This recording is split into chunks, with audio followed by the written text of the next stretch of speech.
RJ Rasel ভূত.com YouTube চ্যানেলে আপনাদের সবাইকে স্বাগত জানাচ্ছি। আমি রাসেল। আশা করছি আপনারা সবাই ভালো আছেন এবং ভালোর দলে আছেন। আপনারা ভালোবাসেন বলেই প্রতি বৃহস্পতিবার রাত 11:59 আমরা ফিরে আসি এই ইউটিউব চ্যানেলটিতে। আমরা চাই আপনারা প্রতিনিয়ত জেনে যান কোন ঘটনাটি আজকে আমরা শোনাবো আপনাদেরকে, আর সেই জন্যই আমাদের এই চ্যানেলটি আপনারা সাবস্ক্রাইব করুন। আমাদের ঘটনাগুলি যদি আপনাদের ভালো লাগে তাহলে অবশ্যই লাইক দিন, কমেন্ট করুন এবং শেয়ার করুন। আর সেই সাথে সব সময় আপডেট পেতে আপনারা আমাদের ইউটিউব চ্যানেলটি সাবস্ক্রাইব করুন। আশা করছি আজকের এপিসোডটি আপনাদের ভালো লাগবে।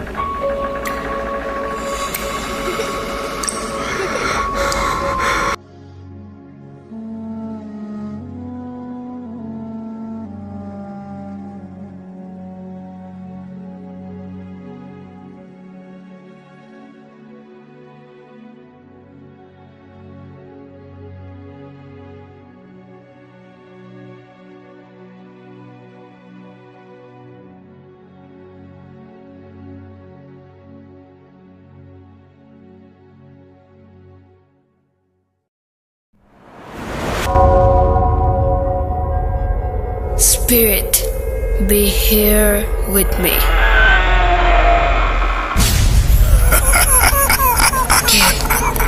কে তুমি? Bhoot.com. The fear returns with Russell.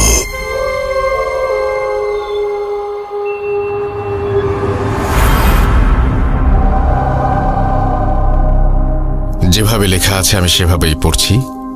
প্রিয় রাসেল ভাই, প্রথমে আমার সালাম নিবেন। আশা করি আপনি ভালো আছেন। ভূত এফএম আমার একটি প্রিয় অনুষ্ঠান। আমি 2014 সাল থেকে এই অনুষ্ঠানটি নিয়মিত শুনে আসছি। শুক্রবার এলেই ভূত এফএম শুনব বলে অধীর আগ্রহে দিন পার করি এবং রাত্রে কানে হেডফোন লাগিয়ে রাখি। যাই হোক, অনেক দিন থেকেই একটি সত্য কাহিনী লিখব করে আর লেখা হয়নি। শত ব্যস্ততার মাঝে আজ লিখতে বসলাম। স্টুডিওতে আসা আমার পক্ষে সম্ভব নয় বিধায় ঘটনাটি পড়ে শোনাবেন। আমি ঘটনাটি আমার বাবার কাছ থেকে প্রায়ই শুনতাম। যাই হোক, যেভাবে ঘটনাটি শুনেছি সেভাবেই বলছি।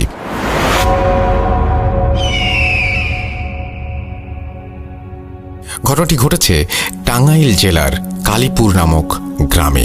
এই গ্রামটিতে প্রায় অধিকাংশ লোক হিন্দু পরিবার। আমার বাড়ি থেকে ঘটনার স্থানটি বেশি দূরে নয়। আমাদের বাড়ির সামনে দক্ষিণ দিকে একটি ছোট বিল। বিলের ওপারে দালাল বাড়ি। দালাল বাড়ি নামে ওই জায়গাটি সবাই চেনে। বাড়িটির নাম দালাল বাড়ি হলো কেন সেটি আমার অজানা। বাড়িটি এখনো পরিত্যক্ত অবস্থায় আছে। ঘটনাটি ঘটে আজ থেকে 35 থেকে 40 বছর আগে। 1947 সাল দেশভাগ হবার পর দালাল বাড়ির হিন্দু বসতিরা বাড়িটি তাদের এক আত্মীয়ের কাছে দায়িত্ব দিয়ে তারা ভারতে চলে যায়। ফলে বিশাল বাড়িটি জনশূন্য হয়ে যায়। বাড়িটির পূর্ব দিকে বিশাল বাঁধানো পুকুর, দক্ষিণ দিকে গাইজা বাড়ির খাল, পশ্চিম দিকে জঙ্গল এবং উত্তর দিকে ছোট বিল। এই বাড়ির এক পাশে নতুন বাড়ি করেন আজর আলী। আজর আলী খুব সাহসী লোক ছিল, তাই সে প্রতিদিন রাতের বেলা মাছ ধরতে সেই দালাল বাড়ির বিলে যেত। ছোট একটি ডিঙি নৌকা নিয়ে সে মাছ ধরত। প্রতিদিনের মতো সে রাতে খাবার শেষ করে বউকে বলে, কই গো, আমাকে একটি পান দাও। পান চিবোতে চিবোতে মাছের সরঞ্জাম ও ডিঙি নৌকা নিয়ে সেই দালাল বাড়ির বিলে তিনি আসেন। দিনটি ছিল শরৎকালের কোনো একদিন। আকাশে খণ্ড খণ্ড মেঘ, মাঝে মাঝে চাঁদ উঁকি দিচ্ছে। এমন অবস্থায় আরজ আলী বিলের মাঝখানে এসে বড়শি, জাল ইত্যাদি ফেলে নৌকাটি কোনো এক জায়গায় রেখে লগির সাথে নৌকা বেঁধে মাছের জন্য অপেক্ষা করতে থাকেন। কিছুক্ষণ পর আরজ আলীর তন্দ্রা আসলে সে নৌকার মধ্যে শুয়ে পড়ে এবং একসময় ঘুমিয়ে যায়। হঠাৎ আরজ আলী লক্ষ্য করে যে তার পিঠের নিচে ভেজা ভেজা লাগছে।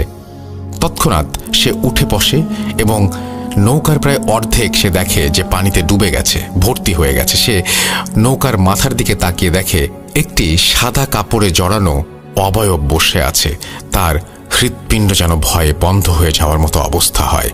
এখন সে কি করবে কোনো কুল কিনারা না পেয়ে 2 হাত জড়ো করে কাঁদো কাঁদো কণ্ঠে বলে, তুমি যদি পুরুষ হও তাহলে তুমি আমার বাবা লাগো, তুমি যদি মেয়ে হও তাহলে তুমি আমার মা হও। এই কথা বলার পর সেই কণ্ঠটি বলে ওঠে, বড় মুশকিলে ফেলে দিবি। আজ তোর শেষ দিন। তোর জন্য আমার বড় সমস্যা হতো, কিন্তু তুই যখন আমাকে মা ডাকলি, মা কি সন্তানকে মারতে পারে? যা, আমি ছেলে হিসেবে মেনে নিলাম। আজ থেকে তুই আমার ছেলে। তুই খুব ভয় পেয়েছিস, আজকে আর মাছ ধরার দরকার নেই। তুই বাড়ি যা। কাল দুপুরে ঘরের সিলিং এর মধ্যে একটি নতুন পোলো, মাছ ধরার বিশেষ যন্ত্র বেঁধে রাখবি।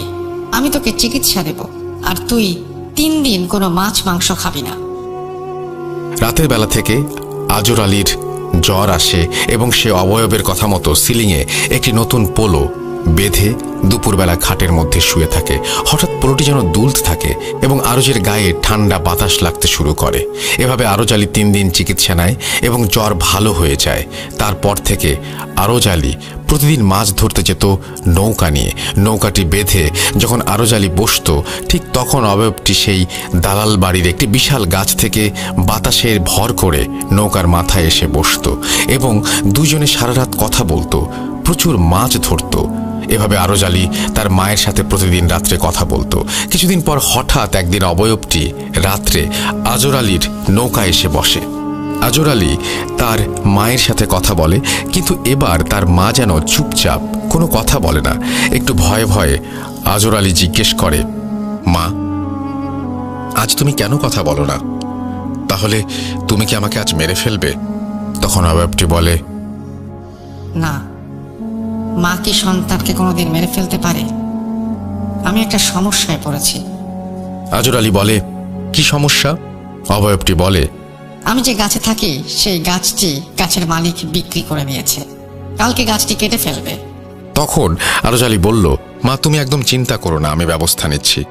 পরদিন খুব সকালবেলা আরজ আলী সেই গাছটির মালিকের সাথে দেখা করে বিষয়টি খুলে বলে। মালিক বলে, গাছের টাকা ফিরিয়ে দেওয়া তার পক্ষে সম্ভব নয়, কারণ টাকাটি তার খুব দরকার। তাই 7-5 না ভেবে আরজ আলী তার পকেট থেকে গাছ বিক্রির টাকাটা মালিককে ফিরিয়ে দেয় এবং শর্ত দেয়, এই গাছ আমি কিনে নিলাম, কোনোদিন এই গাছ কাটা যাবে না।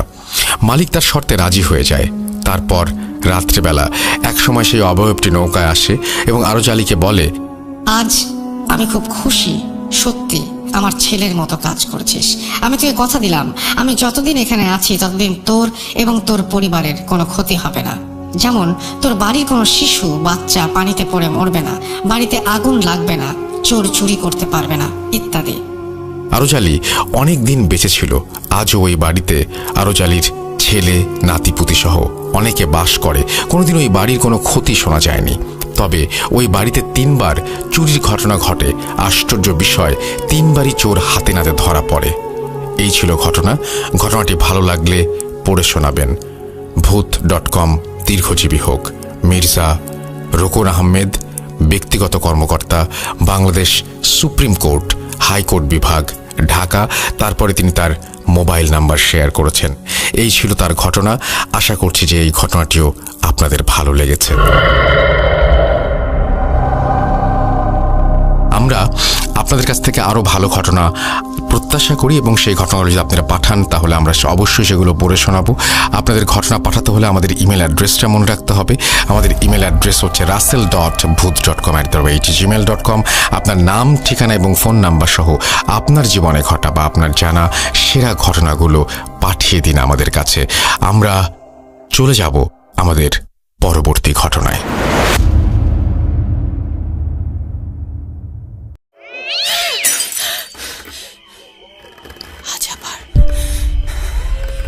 শুনতে পাচ্ছেন শব্দটা? ভয়ের আরেক নাম ভূত.com with Russell.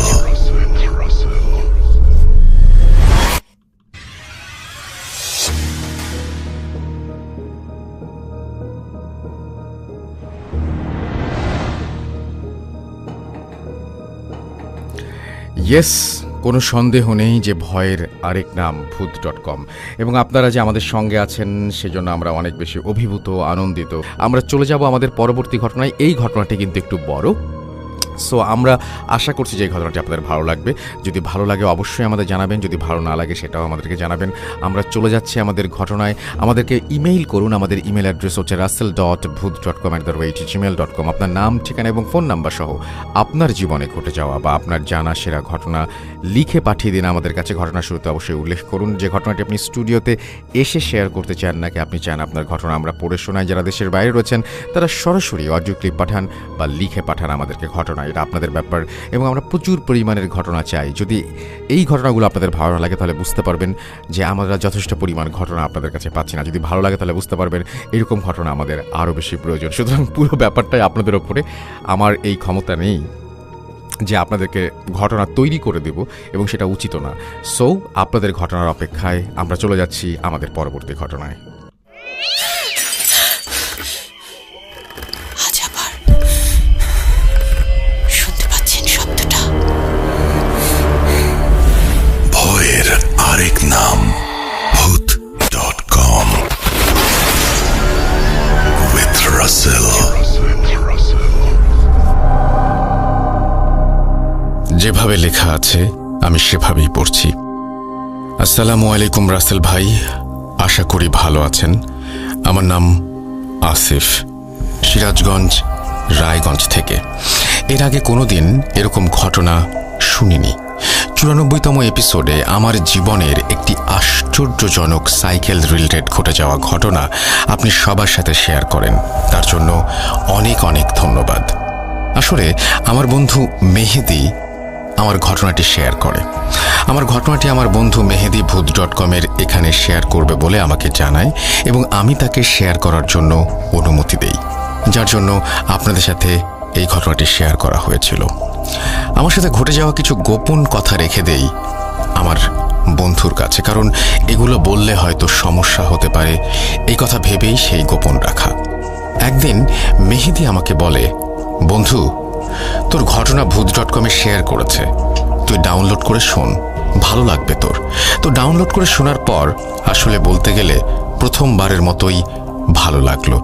আসলে এই ঘটনাটিও আমার বন্ধুকে বলেছিলাম শেয়ার করতে, কিন্তু আমার বন্ধু কোম্পানিতে কর্মরত অবস্থায় থাকার কারণে তেমন সময় পায় না, যার জন্য আমাকে এই ঘটনাটি শেয়ার করতে বলা হয়। তার জন্যই প্রথমবারের মতো ঘটনা পাঠাচ্ছি। ভালো লাগলে শ্রোতাদের সাথে শেয়ার করার জন্য অনুরোধ করছি। আরেকটা কথা, সেটা হলো নিজের অজান্তে ঘটনা লেখার ভেতরে কোনো ভুল হলে ক্ষমা সুন্দর দৃষ্টিতে দেখবেন। এটা 100% সত্যি ঘটনা। ও আরেকটা কথা, 94তম এপিসোডে আপনি বলেছিলেন আমার বন্ধু মেহেদি আমার সাথে ঘটে যাওয়া ঘটনা জানতে পেরে সাইকেলটি উধাও হয়েছে, নাকি গ্রামের সব মানুষ জানার জন্য এটা হয়েছে, এবং আমার কোনো ক্ষতি হয়েছে কিনা। আসলে আমার বন্ধু ঘটনাটি জানার জন্য সাইকেলটি উধাও হয়নি, কারণ সেই জিনটা আমাকে শেষবারের মতো ওয়ার্নিং দেয়, এবং জিন বলে, তোমার খুব কাছের মানুষ দেখে এবারের মতো ক্ষমা করে দিলাম, কিন্তু তোমার একটা জিনিস আমি নিয়ে যাব। এই কথাটিও আমার বন্ধুকে বলি, কিন্তু আমার বন্ধু মনে না থাকার কারণে হয়তো এই কথাটি তার ভুল হয়ে যায়। তবে আমার বন্ধুর থেকে আরেকটা কথা গোপন করি, সেটা হলো সাইকেলটি উধাও হওয়ার পর আমার একটা চোখ নষ্ট হয়ে যায়। আমি এইখানে একটা কথা বলতে চাই, ঘটনা বলতে বলতে আমি আবার থেমে গেলাম। আপনারা নিশ্চয়ই সাইকেল রিলেটেড এই ঘটনাটি শুনেছেন, এবং এইখানে একটা অদ্ভুত সাইকেলের কথা বলা হয়, যে সাইকেলটিতে চড়ে তারা খুব মুহূর্তের মধ্যেই এক জায়গা থেকে আরেক জায়গায় পৌঁছে যেত, এবং সেই সাইকেলটি একদিন সে যখন পড়ছিল তখন তার জানালার কাছে একজন মানুষকে সে দেখতে পায়, এবং সেই মানুষটি তার এই সাইকেলটির ব্যবস্থা করে দেয়। যারা এই ঘটনাটি শুনেননি তাদেরকে রিকোয়েস্ট করব ঘটনাটি শুনে ফেলার জন্য, তাহলে হয়তো এই ঘটনাটি বুঝতে আপনার জন্য অনেক সহজ হবে। যাই হোক, আমি আবারও পড়ছি, যেভাবে লেখা আছে সেভাবেই। তো উনি বলছিলেন যে ওনার চোখ নষ্ট হয়ে যায়।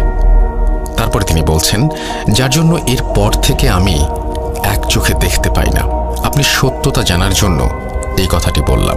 আসলে এই কথাটি বলতাম না কোনোদিন, একমাত্র আপনার জন্যই এই কথাটি বলে রাখা। এবং এই কথাটি গোপন রাখার কারণ হলো, আমি যদি বলতাম তাহলে আমার বন্ধু অনেক আফসোস বা মন খারাপ করত, সে নিজেকে কোনোদিন ক্ষমা করতে পারত না। বন্ধু মেহেদি তোকে একটা কথা বলি, আসলে যা হওয়ার হয়েছে, আমাকে মাফ করে দিস। আর এই ঘটনার জন্য তুই যেন কোনো দিন নিজেকে অপরাধী মানিস না।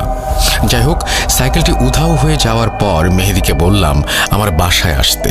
মেহেদি আমার বাসায় আসার পর সাইকেলটি না দেখতে পেয়ে আমাকে বলে, বন্ধু, তোর ঘটনা আমি জানার জন্য সাইকেলটি উধাও হয়েছে কি, না অন্য কিছু? তখন মেহেদিকে বললাম, আরে না, তোর জন্য না, আসলে আমার মনে হয় গ্রামের সকল মানুষ জানার জন্য এমন হয়েছে, অথবা আমার ওপরে যে কালো জাদু করেছিল তার জন্য হয়েছে। আমার বন্ধু মেহেদি 94তম এপিসোডে আমার সম্পর্কে অনেক কিছু বলেছে, তাই বেশি কিছু বললাম না এখানে। তবে একটা কথা জেনে রাখুন, আমি মিথ্যা কম বলি। আর একটা কথা হলো, যারা মোবাইল বা টিভিতে নিষিদ্ধ কোনো কিছু দেখেন তাদের ওপরে এই কালো জাদু এফেক্ট করে বেশি। তো একটা কথা বলে রাখি, আমার ঘটনাটি যদি আপনি শেয়ার না করেন তাহলে 100% সত্য ঘটনাটি গোপনই থেকে যাবে। যাই হোক, অনেক কথা বললাম, এবার ঘটনায় যাওয়া যাক। ঘটনাটি ঘটেছে আমার জীবনে, আর এই ঘটনাটি সাইকেল রিলেটেড ঘটনা। আমি যতদিন বেঁচে আছি ততদিন আমার মনের মাঝে স্মৃতি হয়ে থাকবে। আসলে কালো জাদু অনেক আগে থেকেই চলে আসছে। যেমন একসময় একটি মহিলা আমাদের প্রিয় নবী হযরত মুহাম্মদ সাল্লাল্লাহু আলাইহি ওয়াসাল্লামকে কালো জাদু করেন চুল দিয়ে, আর সেই চুলে মন্ত্র পড়ে 11টা গিট দেয়া হয়, যার জন্য আমাদের প্রিয় নবী কখন কি করতেন বা কোথায় যেতেন সব ভুলে যেতেন। আসলে আপনারা খেয়াল করে দেখবেন, চুলে এই 11টি গিট দেওয়ার জন্য সূরা ফালাক আর নাসের ভেতরে 11টা আয়াত। যাই হোক, এই ঘটনাটি আমার সাথে ঘটে 2014 সালের মাঝামাঝি সময়ে, অর্থাৎ রাজু মারা যাওয়ার আগের ঘটনা এবং পরের ঘটনা। যাই হোক, জিনের সাথে পরিচয়, জিনের দেয়া সাইকেল, এসব কিছু আমার জীবনে এসে আমার জীবনটাকে অনেক পাল্টে দেয় এবং আমি ক্ষতিগ্রস্ত হয়ে যাই। আসলে বলতে গেলে আমি কোনোদিন ভাবতে পারিনি এই সাইকেলটির জন্য মানুষের ক্ষতি হবে, অথবা আমারও। এখানে আমি কি বা করতাম? বলতে গেলে এখন তো আমার কিছু করারই নেই। এই সাইকেলটির লোভ সামলাতে পারলে হয়তো এই দুইটি মানুষ বেঁচে থাকতো। লোভ মানুষকে কতটুকু ক্ষতি করে সেটা আমার ঘটনা দ্বারাই বুঝলাম।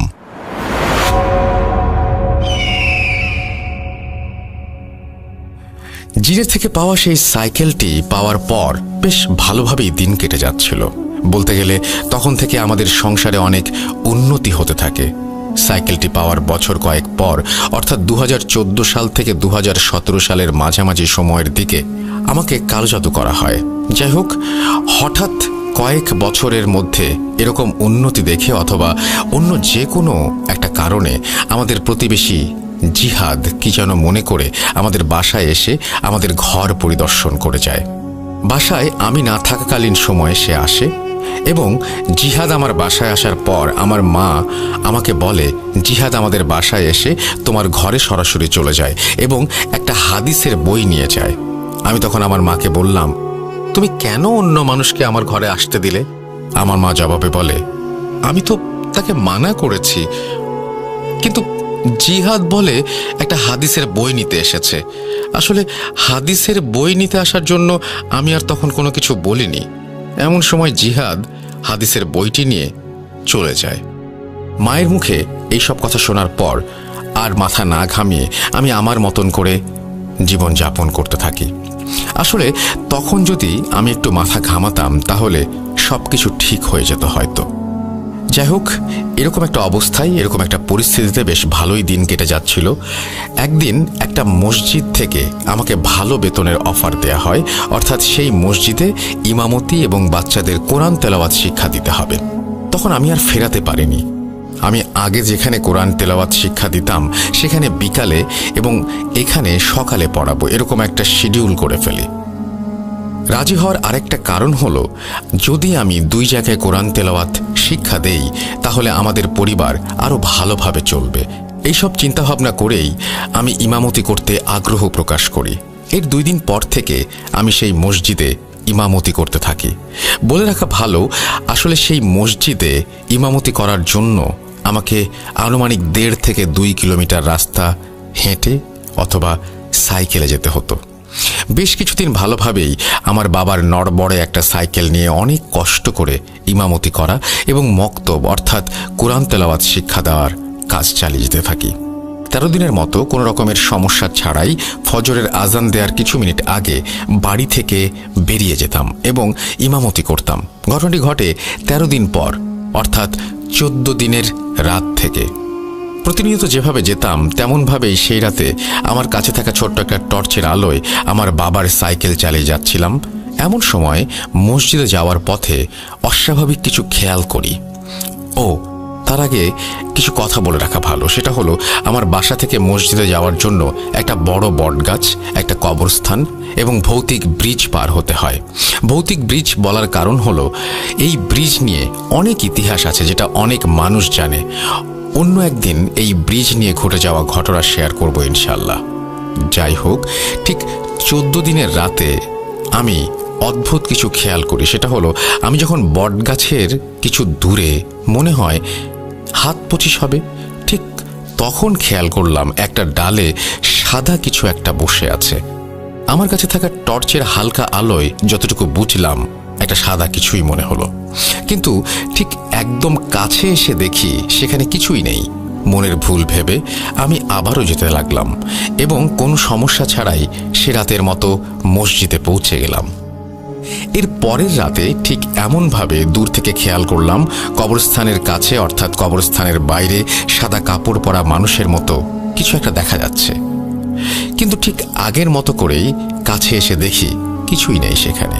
আমি আবারও ভেবে নেই আমার মনের ভুল। আমি সে রাতের মতো আবারও কোনো সমস্যা ছাড়াই মসজিদে পৌঁছে গেলাম। এর পরের রাত থেকে আমি আর কিছু দেখি না, তবে প্রতিনিয়ত আমি যখন ভৌতিক ব্রিজটি ক্রস করতাম ঠিক তখন থেকেই আমার সাইকেলটি অনেক ভারী অনুভব হতো, অর্থাৎ তুলনামূলকভাবে সাইকেলটি চালাতে বেশি শক্তি খরচ করতে হতো। আমি আরও কিছু খেয়াল করি, সেটা হলো আমি যখন প্রতিনিয়ত বটগাছ পার হই তখন কুকুরের ডাক, শেয়ালের ডাক শুনতে পাই। তাছাড়াও আমি যখন সাইকেল চালিয়ে বটগাছটি ক্রস করতাম ঠিক তখন থেকে আমার সাইকেলের পাশ কাটিয়ে কুকুর, বিড়াল দৌড়ে যেত। মসজিদের সামনে আসা পর্যন্ত এমন হতো। এভাবে বেশ অনেক দিন কেটে যায়, অর্থাৎ 2015 সালের শেষের দিকে এসে প্রায় 20 থেকে 25 দিন আর আমার সাথে কোনো সমস্যা হয় না, কোনো কিছুই ঘটে না। এই 20-25 দিন আমার সাথে কিছু না ঘটার জন্য সবকিছু মনের ভুল ভেবে উড়িয়ে দেই। তার কারণ যাই হোক না কেন, আমার তো কোনো ক্ষতি হয়নি বা অস্বাভাবিক কিছু চোখেও পড়েনি। এসব কিছু স্বাভাবিকভাবে নেই এবং এর মাঝে আমার মাথায় পড়া টুপিটাও হারিয়ে ফেলি। আমি জানিও না টুপিটা কোথায় হারিয়ে ফেলি। নতুন টুপি মাথায় দিয়ে 26তম রাতে আমি আবারও মসজিদের উদ্দেশ্যে রওনা হলাম, কিন্তু এবার আমার সাথে অদ্ভুত একটা ঘটনা ঘটে সেই ভৌতিক ব্রিজের ওপরে, যেটা আজও পর্যন্ত আমি ভুলতে পারি না। যাই হোক, ব্রিজের ওপরে দেখতে পাই সাদা রঙের কাপড় পরা মানুষের মতো কিছু একটা বসে আছে, কিন্তু আমি মুখটা কোনোভাবেই দেখতে পাইনি। আসলে বলতে গেলে ভয়ে সেটার মুখের দিকে তাকানোর সাহস হয়নি আমার। সেই সাদা রঙের কাপড় পরা মানুষের মতো তাকে পাশ কাটিয়ে আসতেই একটা শব্দ শুনতে পাই, সেটা হলো, তুই আর বেশি দিন বাঁচতে পারবি না। এই কথা শুনে মনে হচ্ছে আমি আর আমার মধ্যে নেই। এই কথা শোনার পর পেছনে যে তাকাবো তার আর সাহস করিনি, কারণ মুরব্বীদের কাছ থেকে শোনা। মুরব্বীরা বলতেন যে ব্যক্তি অদ্ভুত কিছু দেখবে অথবা অদ্ভুত কিছু অবলোকন করবে তার দিকে তাকানো বা তার দিকে এগিয়ে গেলে অনেক বড় সমস্যার সম্মুখীন হতে পারে, যার জন্য আর সাহস হয়নি আমার। যাই হোক, এই কথা শুনে তো রীতিমতো ভয় পেয়ে গেলাম আমি সেদিন। সেই অদ্ভুত কিছু দেখার পর এবং তাকে পাশ কাটিয়ে আসার পর আমার কেমন যেন মনে হচ্ছে সাইকেল আর চলছে না। তো সাইকেলটি চালাতে এতটাই ভারী অনুভব করছিলাম, মনে হচ্ছে অনেক ভারী একটা কিছু টেনে নিয়ে যাচ্ছি। আসলে সাইকেলটি যেভাবে যাওয়ার কথা সেভাবে আর যাচ্ছে না। অবাক করা ব্যাপার হলো আমি কিন্তু ঠিক মতোই চালাচ্ছিলাম, কিন্তু আসলে ভয়ে আমার শরীর চলছে না নাকি সাইকেলটি ভারী হয়ে গেছে সেটা তখন বুঝতে পারিনি। এরপর অনেক কষ্ট করে মসজিদে আসলাম। এই ঘটনাটির জন্য আমি টানা 2 দিন জ্বরে আক্রান্ত ছিলাম। সুস্থ হবার পর আমি আর আমার বাবার সাইকেলটি নিয়ে মসজিদে যাওয়ার সাহস পাইনি। দিন 20 হবে হয়তো। এই 20 দিন আমি জিনের দেয়া সাইকেলটি নিয়ে যেতে থাকলাম। জিনের দেয়া সাইকেলটি নিয়ে যাওয়ার কারণ হলো, প্রতিনিয়ত যেমন আগের মতো জিন আমার কোরআন তেলাওয়াত শুনতে আসে, ঠিক আমি অসুস্থ হওয়ার সময়টাও জিন আমার কোরআন তেলাওয়াত শুনতে আসে। কিন্তু আমি তখন জিনকে বলি, আমি আজকে কোরআন তেলাওয়াত করতে পারবো না, তুমি আজকের মতো চলে যাও। তখন জিনটি চলে যাওয়ার আগে একটা কথা আমাকে বলে যায়। কথাটি হলো, তোমার সামনে অনেক বিপদ, সাবধানে থেকো। যাই হোক, 20 দিন রাতে দেখা যেত আমি আধা মিনিট বা 1 মিনিটের মধ্যে মসজিদে পৌঁছে যেতাম।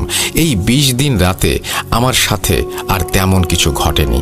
এই 20 দিন আমি ভালোভাবেই বাজারে যাওয়া, চুল কাটা সহ যাবতীয় কার্যক্রম চালিয়ে যেতে থাকি। কিন্তু এই 20 দিন রাত হওয়ার আগেই বাসায় ফিরে আসতাম। 20 দিন পর জিনের দেয়া সাইকেলটি নিয়ে আমার আর যাওয়া হয়নি। আর সেই রাত থেকেই শুরু হয় আমার সাথে ঘটে যাওয়া কিছু ভয়ঙ্কর ঘটনা। 20 দিন পর সাইকেলটি না নেওয়ার কারণটা হলো, এই 20টা দিন রাতে ফজরের নামাজ আদায় করতে আসা বিভিন্ন মানুষ বিভিন্ন ধরনের প্রশ্ন করে আমাকে। প্রশ্নগুলো ছিল এমন, কি ব্যাপার হুজুর, আপনি এরকম অদ্ভুত সাইকেল কোথায় পেলেন, কবে কিনলেন, কোথায় কিনলেন, আরও অনেক কিছু। এরকম কথাগুলো আমি কোনো রকমে এড়িয়ে আসতে থাকি। এই 20 দিনে আমাকে প্রতিনিয়ত অনেক প্রশ্নের সম্মুখীন হতে হয়। এ সকল প্রশ্নের মুখোমুখি না হওয়ার জন্য 20 দিন পর আমি সাইকেলটি নিয়ে যাইনি। আসলে সেটাই ছিল আমার সবথেকে বড় ভুল। 21তম রাতে আমি আবারও আমার বাবার নড়বড়ে সাইকেলটি নিয়ে ফজরের আজান দেওয়ার আগে মসজিদের উদ্দেশ্যে রওনা হলাম। কিন্তু এইবার এই ঘটনাটির সম্মুখীন হওয়ার জন্য আমি একেবারেই প্রস্তুত ছিলাম না। আসলে এমন ভয়ানক দৃশ্য আমার মনে হয় কেউ দেখতে চাইবে না। যাই হোক, আমি রাস্তা দিয়ে প্রতিনিয়ত যেভাবে যেতাম তেমনভাবে যাচ্ছিলাম। পথিমধ্যে সেই ভয়ানক ব্রিজের ওপরে আসতে আমি দেখতে পেলাম ঠিক ব্রিজের মাঝখানে একটা খাটিয়া রাখা। এটা দেখার পর আমার সারা শরীর কেঁপে উঠেছে, এমন কাঁপুনি উঠল, আসলে বলতে গেলে তখন আমার শরীরের শক্তি একেবারে আমি হারিয়ে ফেলেছিলাম। ভয়ে ভয়ে খাটিয়াটির কাছে আসতেই দেখতে পাই খাটিয়ায় আমার লাশ। আশা করি এই দৃশ্যটা কোনো মানুষ দেখতে চাইবে না। তো খাটিয়ায় নিজের লাশ দেখতে পেয়ে এসব কিছু সহ্য করতে না পেরে মনে হয় আমি সেখানেই জ্ঞান হারিয়ে ফেলি। এরপর আমার জ্ঞান ফিরে আসে সকাল 8টার দিকে। জ্ঞান ফিরতে দেখি আমার চারপাশে মানুষ। আমি তখন বলতে লাগলাম, আমি এখানে কেমন করে আসলাম? জবাবে একটা মানুষ বলেন, আমি আর আরিফ যখন ফজরের নামাজ আদায় করে এই পথে আসছিলাম তখন আমরা দেখতে পাই তুমি ব্রিজের ওপরে অজ্ঞান অবস্থায় পড়ে আছো। তখন এটা দেখার পর আমি আর আরিফ মিলে তোমাকে এখানে নিয়ে আসি। তোমার কি হয়েছিল? তুমি ব্রিজের ওপরে অজ্ঞান অবস্থায় পড়েছিলে কেন? এই কথা শোনার পর তাদের কিছু না বলে সেই ব্যক্তিটিকে বললাম, চাচা, আমাকে একটু বাসায় পৌঁছে দেন। এই কথাটি বলার কারণ হলো, আমার জ্ঞান ফিরে আসার পর আমার শরীরে চলার মতো শক্তি একেবারেই ছিল না। তো এরপর আমি আমার বাসায় ফিরে আসি। বাসায় ফিরে আসার পর থেকেই আমার শরীরে প্রচণ্ড রকমের জ্বর। দীর্ঘ 8 দিন থেকে 10 দিন পর্যন্ত এই জ্বর আমার শরীরে থাকে। এই 8 থেকে 10 দিন আমি অনেক রকমের ওষুধ খেতে থাকি, কিন্তু কিছুতেই জ্বর না কমাতে স্থানীয় এক হুজুরের কাছ থেকে পানি পড়া এবং ঝাড়ফুঁক নিয়ে ধীরে ধীরে সুস্থ হতে থাকি। এই কয়দিন আমি আর কোরআন তেলাওয়াত করতে পারিনি। এভাবে আমার সাথে প্রতিনিয়ত অনেক রকমের অদ্ভুত ঘটনা ঘটতে থাকে। সুস্থ হওয়ার পর আমি যখন অন্যের জমিতে কাজ করতে যাই, সেখানে আমার ডান পা কেটে যায় কাজ করতে করতেই। এরপর সেখান থেকে একটা কাপড়ের টুকরো কেটে যাওয়া স্থানে বেঁধে বাসায় এসে চিকিৎসা গ্রহণ করি। সেই কাপড়ের টুকরোটা উঠোনের মাঝেই ফেলে দেই। এভাবে বেশ কিছুদিন যাওয়ার পর, অর্থাৎ 2016 সালের সেপ্টেম্বরের শেষের দিকে আমি আবারও বড় ধরনের একটা ধাক্কা খাই। সেটা হলো, আমি প্রতি রাতে যেমন কোরআন তেলাওয়াত করি, ঠিক সেই রাতেও জিন তেলাওয়াত শুনে আবার চলে যায় এবং বলে যায়, সামনে অনেক বিপদ, তুমি একটা ভালো হুজুরের কাছে যাও। তো এরপর তেলাওয়াত শেষে আমি ঘুমিয়ে পড়ি। আমার ঘুমের মাঝেই আমার ঘুমটা ভেঙে যায় এবং আমি তখন কয়টা বাজে বলতে পারবো না। আমার ঘুম ভেঙে যাওয়ার পর আমি রুমে স্পষ্ট দেখতে পাই ধন্যার সাথে আমার ঝুলন্ত লাশ। ধন্যা বলতে টিনের বাসায় ওপরে বাঁশ বা লম্বা কাঠ দিয়ে রাখা হয়। আপনারা হয়তো অনেকে এটাকে চেনেন, এটার নামও জানেন। আসলে আমাদের গ্রামের ভাষা, তাই এটাই ব্যবহার করলাম। যাই হোক, এরপর এই দৃশ্য দেখতে পেয়ে আমি এতটাই ভয় পেয়েছিলাম কি বলবো। এই দৃশ্যটা দেখার পর থেকে আমি চিৎকার করে বলে উঠি, মা, আমাকে বাঁচাও, আমাকে মেরে ফেলবে। এই কথা বলার পর আমি সেন্স হারিয়ে ফেলি। সেন্স ফিরে আসার পর আমি দেখতে পাই আমার রুমে আমার মা বাবা বসে আছে। আমার মা বাবাকে বলি, তোমরা আমার রুমে আসলে কেমন করে? আমার রুমের দরজা তো ভেতর থেকে লাগানো ছিল।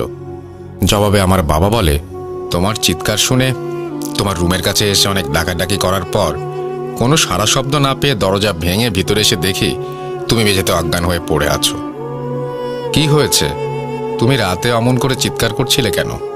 আমি বাবাকে বলি, একটা বাজে স্বপ্ন দেখে ভয়ে চিৎকার করছিলাম বাবা। এই কথাটা বলি কারণ আমি ভেবেছিলাম আমি আসলেই বাজে কোনো স্বপ্ন দেখেছি। যাই হোক, বিভিন্ন কাজের পর দিন গড়িয়ে রাত আসে। আমি ঠিক আগের মতো করেই এবারও কোরআন তেলাওয়াত করতে থাকি এবং তখন জিনটি কোরআন তেলাওয়াত শেষে বলে যায়, তোমার সামনে খুব বিপদ, তোমার উপরে কালো জাদু করেছে, তুমি একটা ভালো কোনো হুজুরের কাছে যাও। এই কথা বলে জিন চলে যায়। এই কথা জিনের থেকে শোনার পর ভাবতে থাকি, আসলে কে আমাকে কালো জাদু করেছে, কেন করেছে, কিসের জন্য করেছে, কি ক্ষতি করেছি তার? এইসব কথা ভাবতে ভাবতে আমি ঘুমিয়ে পড়ি। এই রাতটা কোনো রকমের খারাপ কিছু না দেখে ভালোভাবেই কেটে যায়। রাত গড়িয়ে সকাল হওয়ার পর সকালের খাবার খেয়ে আমার সাথে কি হয়েছে সবকিছু আমার মা বাবাকে বলি। এই কথা মা বাবা শোনার পর আগের সেই হুজুরের শরণাপন্ন হলাম। তো হুজুরের সাথে দেখা করে সবকিছু বলার পর হুজুর বলে, আসলে এই ব্যাপারে আমি তোমাকে কোনোভাবে সাহায্য করতে পারবো না, তুমি অন্য হুজুরের কাছ থেকে সাহায্য নাও। এর 2-1 দিন পর সিরাজগঞ্জের মাসুমপুরে এক হুজুরের কথা জানতে পেরে তার সাথে দেখা করতে চাই। হুজুরের সাথে দেখা করার পর হুজুর আমাকে বলেন, আমাকে 5টা মিনিট সময় দিন, আমি দেখছি কি হয়েছে আপনার। তারপর 5 মিনিট চলে যায়। হুজুর আসে এবং বলে, আপনাকে জঘন্যভাবে কালো জাদু করা হয়েছে। তখন হুজুরকে বললাম, এর থেকে পরিত্রাণ পাওয়া যাবে সেই উপায়টা একটু বলে দিন না। হুজুর জবাবে বলেন, দেখুন, আপনাকে সুস্থ করার মতো কোনো সামর্থ্য আমার নেই। আপনারা অন্য কোনো বড় হুজুরের কাছে যে যত দ্রুত সম্ভব সাহায্য নিন। আশাহত হয়ে সেখান থেকে আমরা বাসায় চলে আসি এবং নানা ধরনের হুজুরের শরণাপন্ন হয়েও সবাই একই কথা বলে ফিরিয়ে দেয়। এর মধ্যে আমার প্রতিনিয়ত কাজগুলো চালিয়ে যেতে থাকি এবং আমার সাথে অদ্ভুত সব ঘটনা ঘটতেই থাকে। বেশ কিছুদিন যাবার পর রাতে কোরআন তেলাওয়াত করার সময় জিন তেলাওয়াত শেষে একটা হুজুরের কথা বলে যায়। সেই হুজুরের সাথে দেখা করতে বলেন জিনটা। জিন বলে, অমুক জায়গায়, অর্থাৎ বরিশালের এক জায়গায় নাম বলে, কিন্তু এখন আমার সঠিক মনে নেই। তো সেখানে গিয়ে কালকেই দেখা করতে বলে হুজুরের সাথে। হুজুরের নামটি ছিল মোজাম্মেল। তো হুজুরের সাথে দেখা করার পর হুজুর আমাকে দেখেই বলে, তোমাকে তো বাজে ধরনের কালো জাদু করা হয়েছে। এই কথা হুজুরের কাছে শোনার পর আমার মাথা কাজ করছিল না। আমি বুঝতে পারছিলাম না কি করব। এরকম জঘন্য কাজ কে করলো? যাই হোক, এরপর হুজুরকে বললাম, যেমন করেই হোক আমাকে ভালো করুন। হুজুর বললেন, আমাকে 7টা দিন সময় দাও, আমি 7 দিন পর তোমাদের বাসায় যাব। এরপর হুজুরকে আমার বাসার ঠিকানা এবং মোবাইল নাম্বার দিয়ে সেখান থেকে বাসায় ফিরে আসি।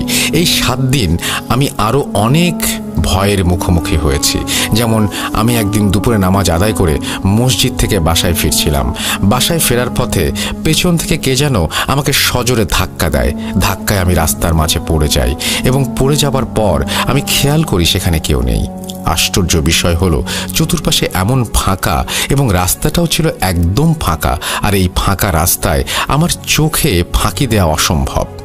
আসলে একটা মানুষ যদি আমাকে ঠাট্টা করে ফেলে দেয় তাহলে আমি তাকে অবশ্যই সেখান দিয়ে যেতে দেখতে পেতাম।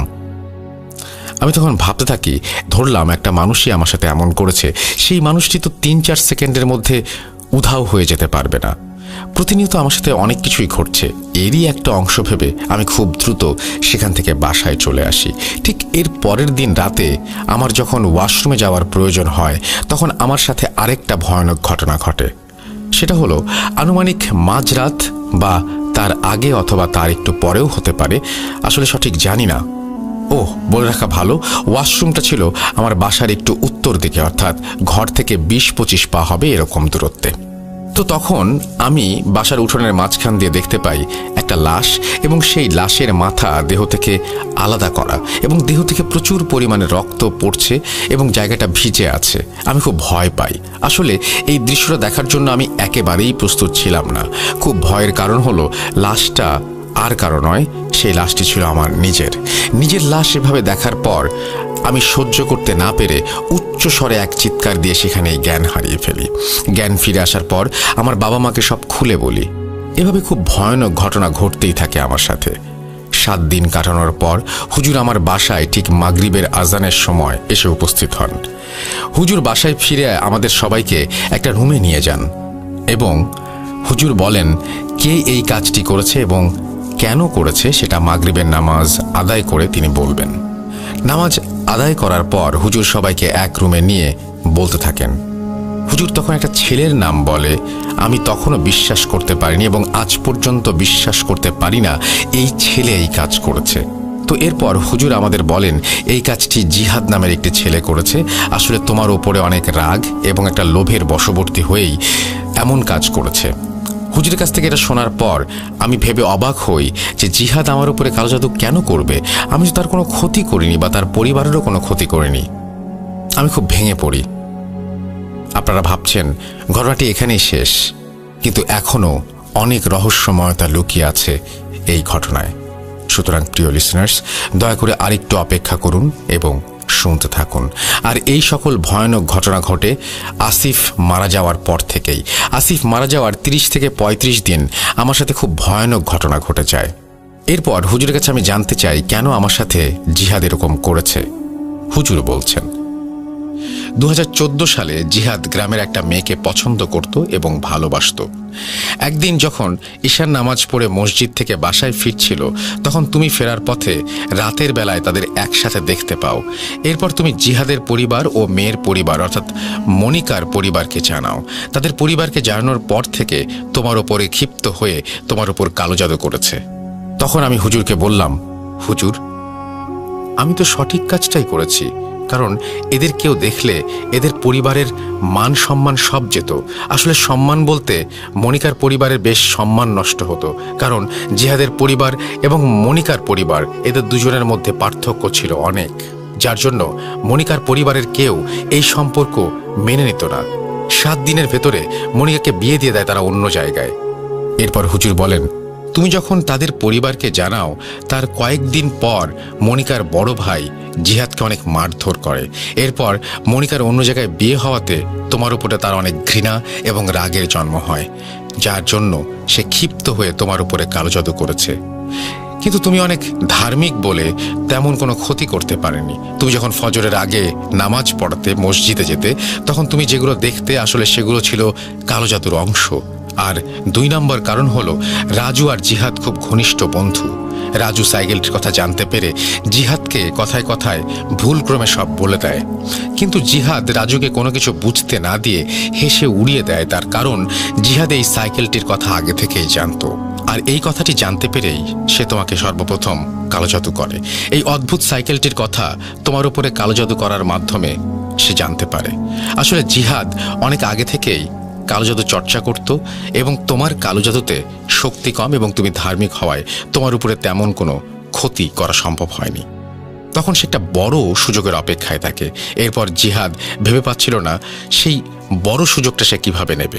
নিজের প্রতিশোধ এবং সাইকেলটা নেবে বলে সে ঠিক করে, এবং শেষ পর্যন্ত জিহাদ একটা পর্যায়ে একটা কালো জাদুকর পণ্ডিতের থেকে আরও ভালোভাবে কালো জাদু শিখে তোমার উপরে 3টা খারাপ জিন চালান দেয়। অর্থাৎ রাজু মারা যাওয়ার 1 সপ্তাহখানেক পর থেকে তোমার রক্ত, তোমার চুল, তোমার পরনের কাপড়ের টুকরো, তোমার মাথার টুপির 1 টুকরো পায়। তখন কিছু ব্যবহার করা হয় এই কালো জাদুতে।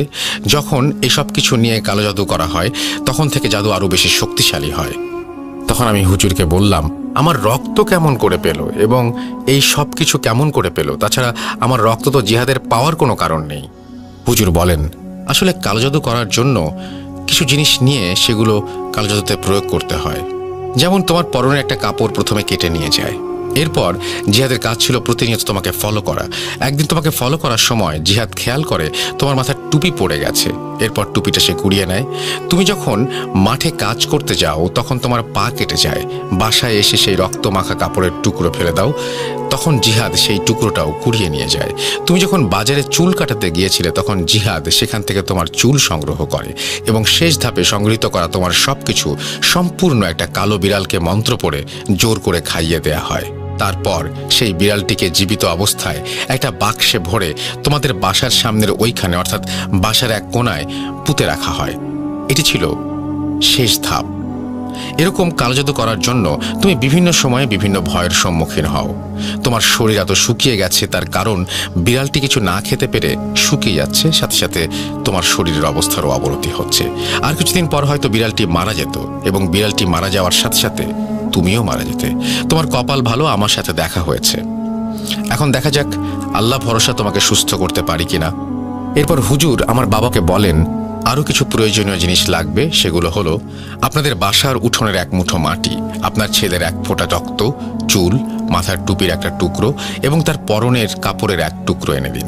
এরপর হুজুর তার কাজের প্রক্রিয়া অনুযায়ী সেই বাক্সটি উদ্ধার করে এবং হুজুরের চাওয়া জিনিসগুলো একটি গ্লাসের পানিতে মিশ্রিত করে খাইয়ে দেওয়া হয় সাথে সাথে।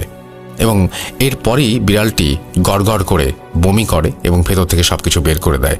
হুজুর ওই সব নষ্ট করে ফেলে। এরপর হুজুর বলেন আলহামদুলিল্লাহ, আশা করি আর কোনো সমস্যা হবে না। এরপর হুজুর চলে যাওয়ার আগে আমাদের বাসার চারপাশে তাবিজ পুঁতে দিয়ে যান এবং আমার হাতে একটা তাবিজ বেঁধে দেন। হুজুর বলেন এরপর থেকে আর কোনো সমস্যা হবে না। এটা আমার জীবনের সবচেয়ে স্মরণীয় এবং দুঃখজনক ঘটনা। যাই হোক, আমি সম্পূর্ণ সুস্থ হবার পর জিনটি আমার স্বপ্নে এসে বলে আমার দেয়া সাইকেলটি এবং তার সাথে তোমার একটি অঙ্গ নিয়ে আমি চলে গেলাম। এই বাজে স্বপ্ন দেখে আমার ঘুম ভেঙে যায় এবং আমি কোনো কিছু না ভেবেই আবার ঘুমিয়ে পড়ি। কিন্তু বিষয়টা হলো তার পরের দিন সকালে ঘুম থেকে উঠে দেখি সাইকেলটির সাথে সাথে আমার একটা চোখের জ্যোতিও আমি হারিয়ে ফেলেছি। তো সেই দিন সকালে এমন ঘটনা হওয়ার কারণে মেহেদিকে আমার বাসায় আসতে বলি। মেহেদিকে বলি সাইকেল উধাও হয়েছে এবং চোখে যে আলো হারিয়ে ফেলি এই কথাটি তখন থেকে আমার বন্ধুদের কাছে গোপন রাখি।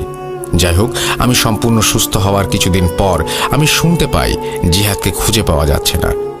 বেশ কিছুদিন পরে জিহাদকে খুঁজে পাওয়া যায় এবং খুঁজে পাওয়ার পর থেকেই রাজু যেমন পাগলামি করত জিহাদও করত। পাগলামি করার ঠিক 5 থেকে 6 দিন পর রাজুর মতো জিহাদের লাশ একই রকমভাবে পাওয়া যায়। কেউ বলতে পারে না জিহাদের কেন হয়েছে এই মৃত্যু, এমনকি জিহাদের পরিবারেরও কেউ সেটা বলতে পারেনি। আমাদের গ্রামবাসীরা এখনো উদ্ঘাটন করতে পারেনি। আমাদের গ্রামের সবাই এই ঘটনার প্রমাণ। যাই হোক, এখন আপনাদের মনে প্রশ্ন থাকতে পারে জিনটি আমাকে সাহায্য করলেই করতে পারত, বা জিন কেন আমাকে সাহায্য করেনি। আসলে লিসেনার, আমি নিজেও জানি না জিনটা আমাকে কেন কালোজাদুর হাত থেকে রক্ষা করলো না। এই কথা আমার কাছেও অজানাই রয়ে গেল। আরেকটা কথা, আমার গ্রামের কেউ থাকলে বা আমাদের গ্রামের ঘটনা জানা কেউ এখানে শুনে থাকলে দয়া করে রাসেল ভাইকে কমেন্ট করে জানাবেন। তাহলে রাসেল ভাই বিশ্বাস করবে এই ঘটনাটি আসলেই 100% সত্য। আমি আগেও বলেছি আমি মিথ্যা কম বলি, তাই আপনাকে বলছি আপনি চাইলে ঘটনাটি শেয়ার করতে পারেন। এই ঘটনাটি আমার সাথে ঘটে যাওয়া একদম সত্যি ঘটনা, তাই জোর গলায় গ্যারেন্টি দিচ্ছি এইভাবে প্রমাণ করা ছাড়া আমার কোনো কিছু প্রমাণ করার নেই। এখন আপনি বিশ্বাস করবেন কি না করবেন সেটা পুরোপুরি আপনার ব্যাপার। থ্যাংক ইউ ভেরি মাচ এই স্টোরিটা পাঠিয়েছেন আমাদেরকে।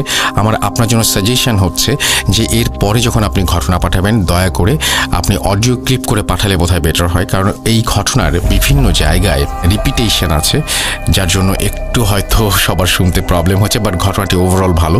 এবং আপনারা নিশ্চয়ই জানেন যে এই সাইকেলটি তার কাছে কত গুরুত্বপূর্ণ ছিল। তারা একটা অভাবের মধ্যে দিয়ে যাচ্ছিলেন দীর্ঘদিন সময়ে এবং তিনি রেগুলারলি যে বললেন যে কোরআন তেলাওয়াত করতেন, এই কোরআন তেলাওয়াত শুনেই কিন্তু জিনটি তাকে সাইকেলটি উপহার হিসেবে দেয়। এবং জিনের এই সাইকেলটি তাদের পরিবারে আসার পর পরিবারের উন্নতি হতে থাকে, শুধু 1 মিনিট বা 1 সেকেন্ড বা কয়েক সেকেন্ডের দূরের কোথাও পৌঁছে যাওয়া এটাই ছিল না। আরেকটা ব্যাপার ছিল যে এই সংসারের আয় উন্নতি সবকিছুই বাড়তে থাকে, তাদের জীবনধারা বদলে যায়, পুরোপুরি অন্য মানুষে পরিণত হয় তারা। সেটাও হয়তো কালজাদু করার একটা কারণ হতে পারে। আর যে জিনিসটা তিনি বলেছেন সেই কারণ হতেও পারে, সেই কারণ না হতে পারে, এটা হুজুর আপনাকে বলেছেন এবং আপনি যে কাজটা করেছেন তার কারণে এরকম কিছু হবে কিনা এটা সবচাইতে বেশি আপনিই বলতে পারবেন ভালো। যাই হোক, এরকম ঘটনা আপনাদের কাছেও আছে এবং আপনারাও আমাদেরকে পাঠান, কোনো একদিন হয়তো স্পেশাল এপিসোডে স্থান পাবে আপনার ঘটনাটি। আমি চলে যাব আমাদের পরবর্তী ঘটনায়। ঘটনাটি কেমন লাগলো সেটা অবশ্যই আমাকে জানাবেন, জানিয়ে কমেন্ট করবেন, অবশ্যই লিখবেন, কমেন্ট করবেন। ঘটনাটি লেখা যেমনই হোক না কেন, পুরো ঘটনাটা যদি আপনি চিন্তা করেন তাহলে এটি আসলে ভয়ের ঘটনা। একটা মানুষ প্রতিনিয়ত লাশ দেখছে এবং নিজের লাশ যদি হয় এবং সেই লাশটি বিভিন্ন সময় বিভিন্ন ভঙ্গিতে, কোনো সময় তার সে লাশটি ক্ষতবিক্ষত, কোনো সময় সেই লাশটি ঠিকঠাক। তো এরকম কোনো দৃশ্য নিশ্চয়ই আমরা দেখতে চাই না। তবে যদি এরকম কোনো দৃশ্যের সন্ধান আমরা পেয়ে থাকি আমাদের পরিবার পরিজনের কাছ থেকে বা নিজের জীবনেও যদি ঘটে থাকে এরকম ঘটনা, শেয়ার করুন আমাদের সাথে। আমাদের ইমেল অ্যাড্রেস হচ্ছে bhoot.com@gmail.com। আপনার ঘটনার অপেক্ষায় থাকলাম। আমরা চলে যাব আমাদের পরবর্তী ঘটনায়।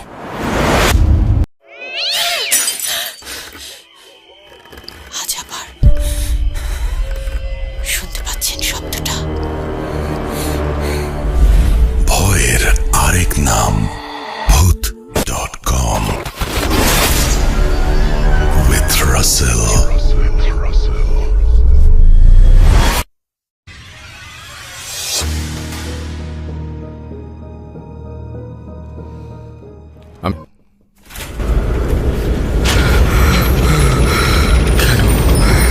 কেন তুমি আসো? আমি শুধু তোমার সাথেই থাকতে চাই। তুমি চলে যাও, চলে যাও, প্লিজ চলে যাও। Bhoot.com with Russell. যেভাবে লেখা আছে আমি সেভাবেই পড়ছি। আসসালামু আলাইকুম রাসেল ভাই, আশা করি ভালো আছেন। আমি আগেও দুটো ঘটনা শেয়ার করেছিলাম, সেগুলো সিলেক্ট হয়নি। আশা করি এবারের ঘটনাটি সিলেক্ট করবেন। ঘটনাটি আমার নানার সাথে ঘটেছিল 1997-98 সালের দিকে ময়মনসিংহের সদর থানার কোনো একটা গ্রামে। আমার নানা ছিলেন একজন শিক্ষক, তবুও শিক্ষকতার পাশাপাশি কৃষিকাজ, গরু পালন, মাঝে মাঝে শখের বসে মাছ ধরা এসবও করতেন। তিনি আরেকটা কাজও করতে পারতেন, সেটা হলো গ্রামে কোনো গাছে মৌচাক অর্থাৎ মৌমাছির বাসা বাঁধলে সেখান থেকে মধু আহরণ করতেন। আজকের ঘটনাটি মধু আহরণ সংক্রান্ত।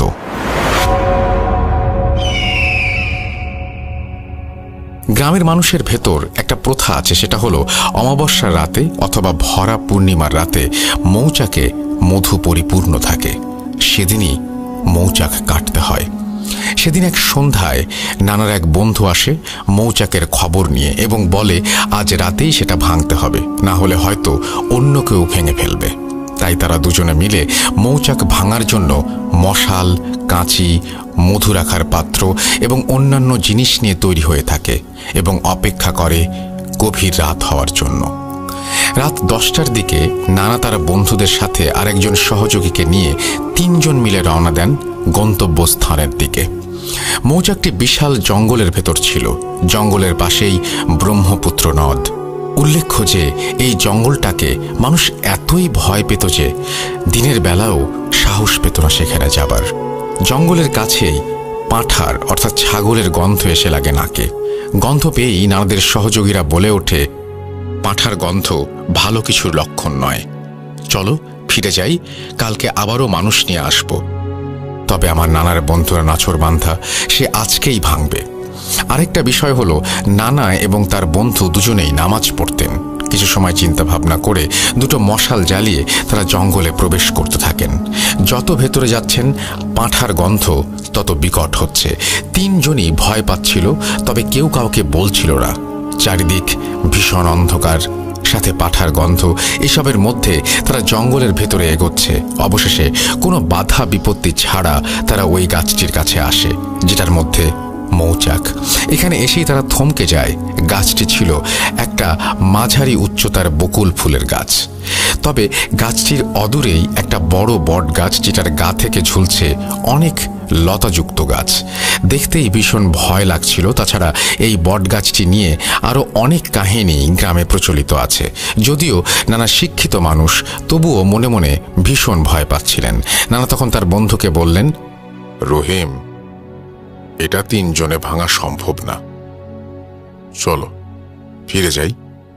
সাথে সাথে একটা শব্দ কানে আসে, ফিরে যাও। কিন্তু অন্য কেউ এই শব্দটা শুনতে পায়নি। নানা এবার ভীষণ ভয় পেতে শুরু করলো। কিন্তু তার বন্ধুরা নাছোড়বান্দা, তারা বললেন, তোর ভয় লাগলে তুই শুধু নিচের দিকে তাকিয়ে থাক, আমি উঠছি, তুই শুধু বালতি আর কাঁচিটা উপরে তুলে দিস। এই বলে রহিম উঠতে শুরু করলো। নানা আবারও শুনছিলেন কেউ ফিসফিস করে বলছে, ফিরে যাও, বিপদ। কিন্তু নানা এ কথা তাদের বলতেও পারছেন না। নানা ভাবছেন হয়তো রহিম মনে করবে আমি ভয়ে এসব বলছি, আর তাদের সহযোগী যে আগেই ভয় পেয়েছে সে যদি অজ্ঞান হয়ে যায়। এতক্ষণে নানার বন্ধু গাছের ওপরে মৌচাকের কাছে তাদের সহযোগী গাছের মাঝামাঝি দুজনের হাতে দুটো মশাল। মশালের ধোঁয়ায় মৌমাছিগুলো ভয়ঙ্কর শব্দ করে উঠছে, আর নানা গাছের নিচে টর্চ হাতে দাঁড়িয়ে আছে, সাথে একটি বালতি আর কাঁচি। যদিও টর্চ জ্বালানো নিষেধ, টর্চ জ্বালালে মৌমাছি কামড়ায়। এবার নানার বন্ধু রহিম বলল, রশিদ, বালতি আর কাঁচিটা উপরে দে। ঠিক এমন সময় নানার কানের খুব কাছে কেউ বলে ওঠে, পালিয়ে যা রশিদ, পালিয়ে যা, চারপাশটা তাকিয়ে দেখ, পালিয়ে যা। এবার নানা বটগাছের দিকে লাইটের আলো ছড়ে এবং দেখতে পায় যে বটগাছ থেকে লতাগুলো ঝুলছিল সেগুলো হাওয়ায় ভাসতে ভাসতে প্রায় চারিদিক থেকে ঘিরে ফেলেছে এবং আশেপাশের বাঁশগুলো প্রায় শুয়ে পড়েছে। এটা দেখে নানা ভীষণ জোরে চিৎকার দেয় এবং সাথে সাথে যে গাছের মাঝামাঝি ছিল তিনি সেখান থেকে লাফ দিয়ে নেমে পড়েন এবং তিনিও চিৎকার শুরু করেন। নানার বন্ধু রহিম কোনো ক্রমে নিচে নামতে থাকেন। তারা সবকিছু ফেলে সূরা তেলাওয়াত করতে করতে বেরিয়ে আসতে থাকেন। তারা যখন বের হচ্ছিলেন তখন মনে হচ্ছিল জঙ্গলে ঝড় উঠেছে, সবকিছু তছনছ করে দিচ্ছে। তারা যখন জঙ্গল ছেড়ে বেরিয়ে আসেন তখন পেছন থেকে শুনতে পান কেউ বলছে, বেঁচে গেলি। এই ছিল ঘটনা। ভুল ত্রুটি হলে ক্ষমা সুন্দর দৃষ্টিতে দেখবেন। এবং আমি আরও ঘটনা সংগ্রহ করছি, হয়তো আগামীতে লিখব। কামরুল হাসান ফাহাদ, ফুলবাড়িয়া, ময়মনসিংহ। আপনাকে অনুরোধ করব আপনি আরও ঘটনা পাঠান, এবং এই ঘটনার দৈর্ঘ্য যদি আরও বড় হয় তাহলে আমাদের সবার জন্য আরও বেশি ভালো। আমরা চলে যাব আমাদের পরবর্তী ঘটনায়, তবে তার আগে আমাদের ইমেল অ্যাড্রেসটা মনে করিয়ে দিই। russell.bhuth.com@gmail.com আমাদের ইমেল অ্যাড্রেস। এই অ্যাড্রেসে আপনি আপনার নাম, ঠিকানা এবং ফোন নাম্বার সহ আপনার জীবনে ঘটে যাওয়া বা আপনার জানা সেরা ঘটনা লিখে পাঠিয়ে দিন। ঘটনার শুরুতে অবশ্যই উল্লেখ করুন ঘটনাটি আপনি স্টুডিওতে এসে শেয়ার করতে চান, নাকি আপনি চান আপনার ঘটনা আমরা পড়ে শোনাই। যারা দেশের বাইরে রয়েছেন তারা সরাসরি অডিও ক্লিপ পাঠাতে পারেন বা লিখেও পাঠাতে পারেন। আমরা চলে যাব আমাদের পরবর্তী ঘটনায়।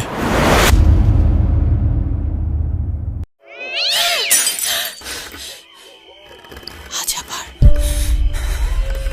শুনতে পাচ্ছেন শব্দটা? ভয়ের আরেক নাম bhuth.com with Russell.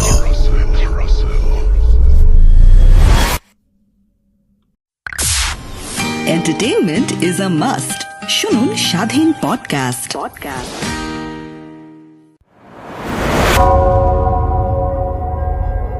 Spirit, be here with me.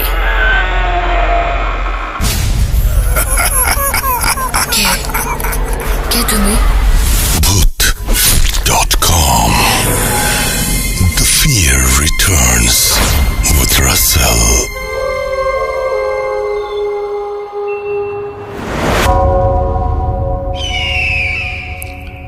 যেভাবে লেখা আছে আমি সেভাবেই পড়ছি। আসসালামু আলাইকুম রাসেল ভাই, জানি আপনি সবসময় ভালোর দলে আছেন এবং থাকবেন, এই প্রত্যাশা সবসময়। আমি মুস্তাফিজুর, ছদ্মনাম, বাসা রংপুর বিভাগের গাইবান্ধা জেলার কোনো এক গ্রামে। গত 31তম এপিসোডে আমার বাবাকে হারানোর এক মর্মান্তিক ব্ল্যাক ম্যাজিকের ঘটনা শেয়ার করা হয়। ভূত.com-এ আমার প্রথম ঘটনাটা শেয়ার করার জন্য অসংখ্য ধন্যবাদ। আমি বর্তমানে দেশের বাইরে থাকায় স্টুডিওতে আসা সম্ভব না, তাই ঘটনাটা পড়ে শোনানোর অনুরোধ রইল। বেশি কথা না বলে এবার ঘটনায় যাওয়া যাক। আজ যে ঘটনাটা শেয়ার করব সেটা মাছ ধরা নিয়ে একটি শরীর হিম করা ঘটনা। প্রথমেই কিছু না বললেই নয়, যে বিলটিকে কেন্দ্র করে আজকের এই ঘটনা, সেই বিলটি আমাদের গ্রাম থেকে খুব বেশি দূরে হলে 2 কিলোমিটারের পথ। এই বিলটিকে নিয়ে অসংখ্য ঘটনা আমার জানা আছে, সময় পেলে লিখে পাঠাবো। এখন যে ঘটনাটা বলবো সেটা আমার সঙ্গে ঘটে যাওয়া আজ থেকে 4-5 বছর আগের ঘটনা। তখন আমি ক্লাস 10-এ পড়ি। সময়টি ছিল বর্ষাকাল। বর্ষাকালে গ্রামের খাল বিল সব পানিতে ভরপুর হয়ে যায়। যে বিলটিকে কেন্দ্র করে আজকের এই ঘটনা, সেই বিলটির নাম চান্দামারির বিল। বর্ষাকালে আমাদের গ্রামে মাছ ধরার অনেক ধুম পড়ে যায়। ছোট থেকে বড় সাইজের যে কোনো ধরনের মাছ ধরতে কেউ দিনে বা কেউ রাতে সেখানে যায়। আমরা 4 জন ফ্রেন্ড ছিলাম। আমরা রাতে মাছ ধরতে অনেক বেশি পছন্দ করতাম এবং মাছও অনেক বেশি পাওয়া যেত। আমাদের গ্রামের ভাষায় যে যন্ত্রটি দিয়ে মাছ ধরতাম সেটিকে ক্যাটা বলা হয়, মানে যেটা দিয়ে মাছকে আঘাত করতাম। টর্চ লাইট আর ক্যাটা দিয়ে রাত্রিবেলা মাছ ধরার মজাটাই অন্যরকম।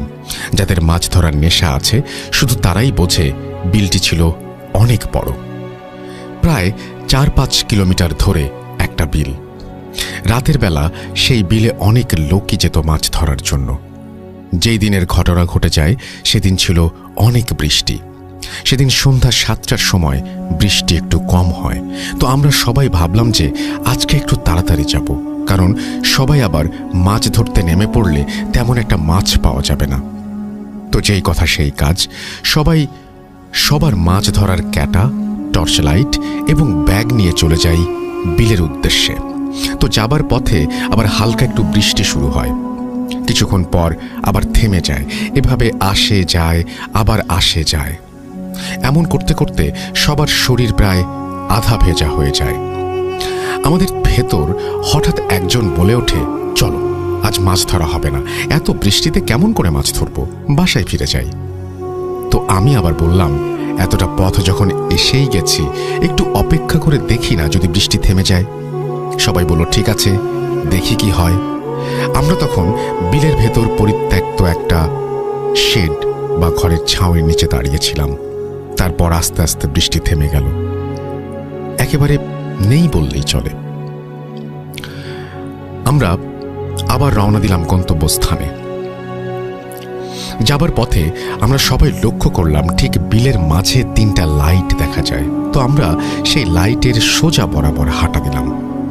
ভাবলাম ওই দিকে কিছু লাইট দেখা যাচ্ছে, সবাই পাশাপাশি থাকলে ভালো হয়, কেননা বিলটা নিয়ে অনেক ভয়ঙ্কর ঘটনা ঘটে যায়, তাই আর কি। কিছুক্ষণ হাঁটার পর আমরা সেই বিলে গিয়ে উপস্থিত হলাম, কিন্তু যাবার পর দেখি লাইটগুলো নেই ওখানে। আমরা সবাই অবাক হয়ে তাকিয়ে থাকি, লাইটগুলো গেল কই?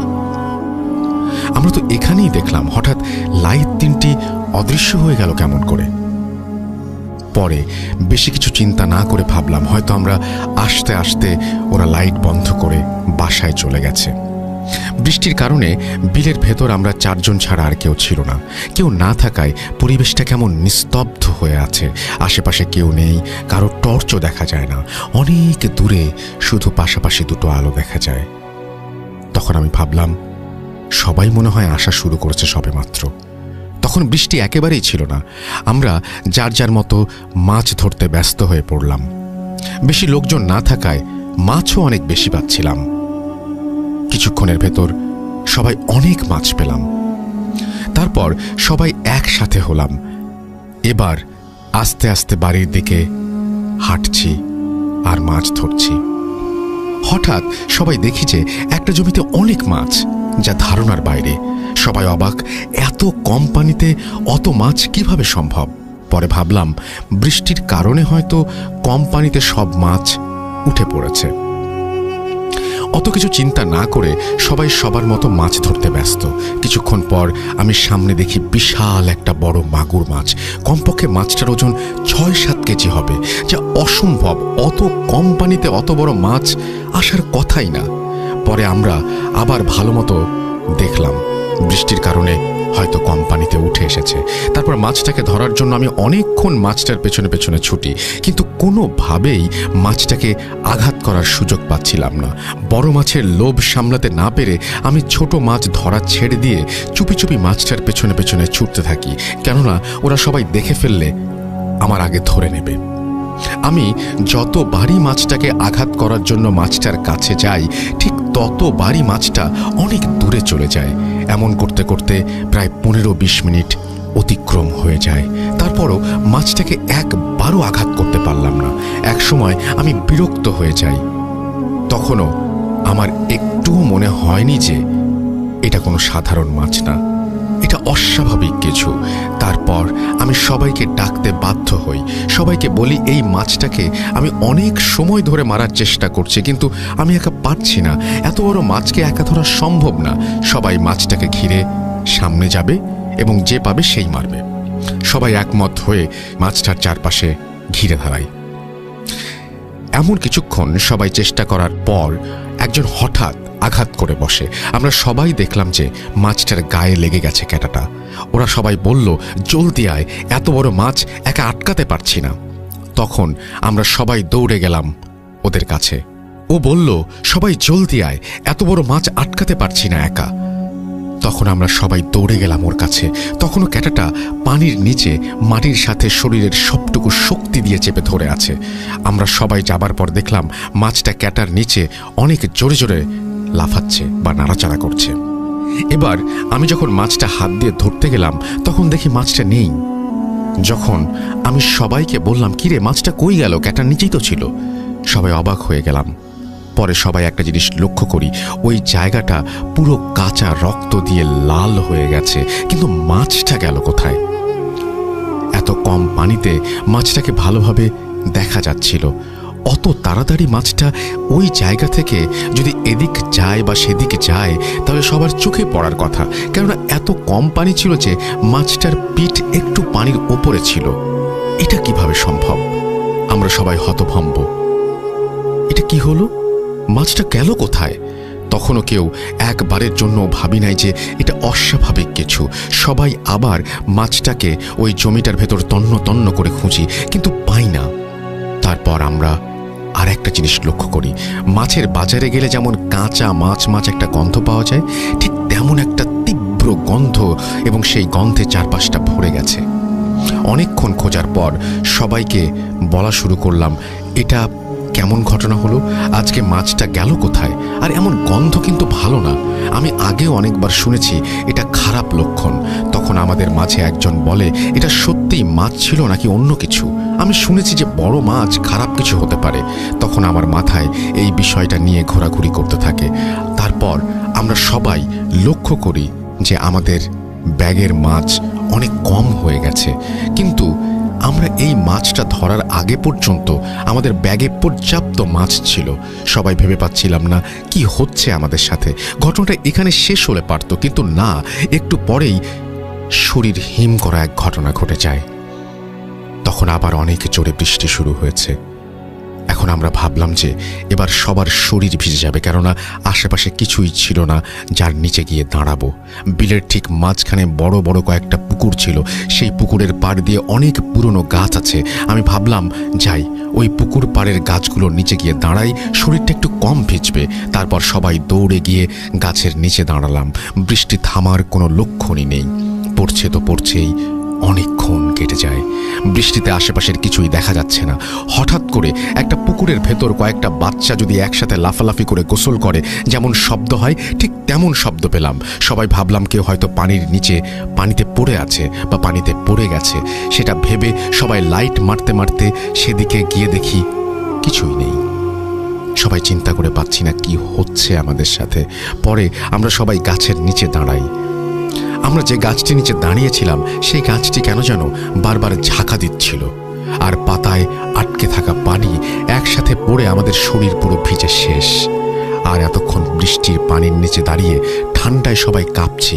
এত বড় গাছ এমনভাবে বাঁকা হয়ে যাচ্ছে কেন, বা কে ঝাঁকা দিচ্ছে, এটা খুব অস্বাভাবিক লাগলো। কেননা গাছগুলো ছিল কদম গাছ আর অনেক মোটা। এদিকে বৃষ্টি আর একদিকে আজব আজব সব ঘটনা ঘটছে আমাদের সাথে। ঠান্ডা আর ভয়ে আমাদের মুখ থেকে কোনো আওয়াজ বের হচ্ছিল না। সবাই কেমন যেন থমকে গেছি। পাশের দিকে ঝোপের ভেতর থেকে মানুষ ঘুমিয়ে নাক ডাকলে যেমন আওয়াজ হয়, ঠিক তেমনি আওয়াজ পাচ্ছিলাম সবাই। এত বড় ফাঁকা বিলের ভেতর শুধু আমরা 4 জন, আর এত বৃষ্টি। তখন আমাদেরকে যে কতটা অসহায় মনে হচ্ছিল সেটা বলে বোঝানো যাবে না। এমন করতে করতে বৃষ্টি একটু কমে যায়। তখন আমি এখানে একটুও থাকা যাবে না বলে বাসায় চলে যাওয়া শুরু করি। শরীর তো ভিজেই গেছে, আর চিন্তা করে লাভ কি। তখন সবাই বাসার দিকে যাওয়া শুরু করলাম। সবার আগে আমি, আর বাকিরা আমার পেছনে পেছনে। হঠাৎ যে ফ্রেন্ডটা মাছটাকে আঘাত করেছিল সে বলে উঠল, আমার পেছনে পেছনে কে যেন হাঁটছে, এমন অনুভব করছি আমি। সবাই বললাম, তোর মনের ভুল হতে পারে, বৃষ্টির শব্দে এমনটা শুনতে পারছিস, পা চালিয়ে যা।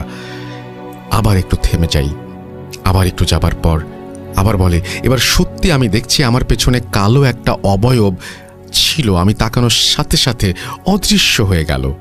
আমরা ওর কথায় কান না দিয়ে ওকে বলি, তুই সবার সামনে সামনে চল। পরে ওকে সামনে নিয়ে সবাই দূরত্বে হাঁটা শুরু করি। সবাই সবার মতো দূরত্ব রেখে হাঁটছি। হাঁটতে হাঁটতে একসময় ও পেছনে পড়ে যায়। হঠাৎ আমি লক্ষ্য করি আমরা 3 জনই শুধু হাঁটছি, ওই ফ্রেন্ডটা সামনেও নেই পেছনেও না। সবাই অবাক হয়ে উঠি, চমকে যাই, আর সবাই ওর নাম ধরে ডাকতে থাকি। ওর কোনো সাড়া না পেয়ে আমরা দৌড়ে পেছনে চলে যাই।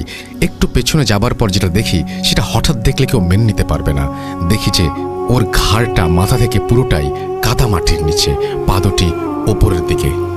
ওর হাতে লাইটটা জ্বালানো ছিল, তা দেখে আমরা খুব দ্রুত খুঁজে পাই ওকে। যদি আর 10 বা 15 সেকেন্ড দেরি হতো তাহলে ওকে আর বাঁচানো সম্ভব হতো না। তাড়াতাড়ি সবাই ওকে টেনে ওপরে তুলি। ওর অবস্থা তখন খুব খারাপ, দাঁড়ানোর শক্তি নেই, শুধু কেমন যেন নিঃশ্বাস নিচ্ছে, কাদা দিয়ে সারা শরীর ভেজা। আমি ওকে বললাম, কি হয়েছে, কেমন করে তুই এত পেছনে পড়লি, আর এই অবস্থা হলো কি করে? ও বলে, আমি তোদের বলেছিলাম না কে যেন আমার পেছনে হাঁটছে, তোরা তো বিশ্বাস করলি না। হাঁটতে হাঁটতে আমি একটু পেছনে পড়ে গিয়েছিলাম, আর ঠিক তখনই পেছন থেকে কে যেন এমন জোরে একটা টান দিয়ে আমাকে কাদার মাঝে চাপ দিয়ে ধরে। আমি চিৎকার দিব, এই সময়টাও পাইনি। শুধু একটা জিনিস লক্ষ্য করছি, ওই অবয়বটার পুরো শরীর কালো লোম দিয়ে ভরা ছিল। এই কথাগুলো বলতে বলতে ও অজ্ঞান হয়ে যায়। তখন যে কতটা অসহায় আর ভয় লাগছিল সেটা বলে বোঝাতে পারবো না। ওর কথা শুনে আমাদের শরীরের শক্তি হারিয়ে যাচ্ছে।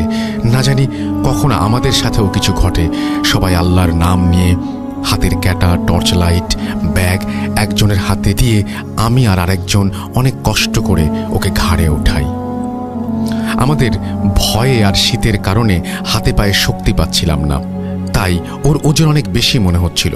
সবাই আল্লাহর নাম উচ্চারণ করতে করতে ওকে নিয়ে খুব দ্রুত বাসায় চলে যাওয়া শুরু করি, আর ওদেরকে বলি সূরা পড়তে থাক। হাঁটছি তো হাঁটছি, পথে যেন শেষ নেই। কথায় আছে, বিপদে পথ এগোয় না। একটা সময় আমরা ওই ফ্রেন্ডটার বাসায় গিয়ে পৌঁছাই। তারপর ওর বাবা মাকে ডাকতে থাকি। অনেক বৃষ্টির কারণে রুমের ভেতর থেকে আমাদের আওয়াজ ওর বাবা মা শুনতে পাচ্ছিল না, নাকি ঘুমিয়ে পড়েছিল জানি না। তখন একজন গিয়ে দরজায় ঠক ঠক করে নক করি। তারপর সবাই বেরিয়ে আসে।